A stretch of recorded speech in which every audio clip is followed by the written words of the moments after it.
Сайн байцгаана уу? Та бүхэндээ энэ өдрийн мэндийг хүргэе. Тэгээ Бурхны үгтэй хамт та бүхэндээс уулзж байгаадаа маш их баяртай байна. Өнөөдрийн ишлэгийг хамтдаа уншийе. Филиппой номын 2:14-15 дугаар ишлэг. Бүхнийг гомдлохгүйгээр маргалгүйгээр хийцгээе. Ингэснээр та нар гэрэл мэт үзэгдэн дунд нь амьдардаг буруу гажууд үеийнхнийхээ дотор өөрсдөө гэм зэмгүй буруугийн Бурхны хүүхдүүд гэдгээ батлах юм аа.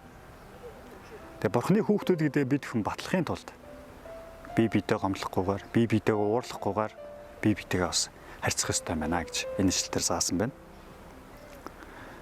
Христчдийн дунд магадгүй бас нэг тийм сул талууд байдаг. Тэгээ бид хүн бас бие биедэгээ ингэж хов ярьж хэрэггүй муу зүйлийг ярьдаг. Зарим тохиолдолд бас маргадаг. Тэгээ яг бидний амьдралыг л энэ ишлэлээр хэлсэн байна. Битгий бие биедээ гомрох. Битгий бие биедэгээ маргалт.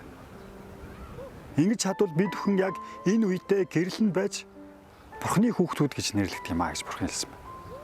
Зөвхөн та Бурхны хүүхд гэж өөрийгөө бодож байгаа бол бас Бурхны хүүхд гэж өөрийгөө хэлүүлэхийг хүсэж байгаа бол яг өнөөдрөөс энэ муу зуршлаа хаяад Бурхан руу илүү ойртоо гэж танаас хүсэж байна.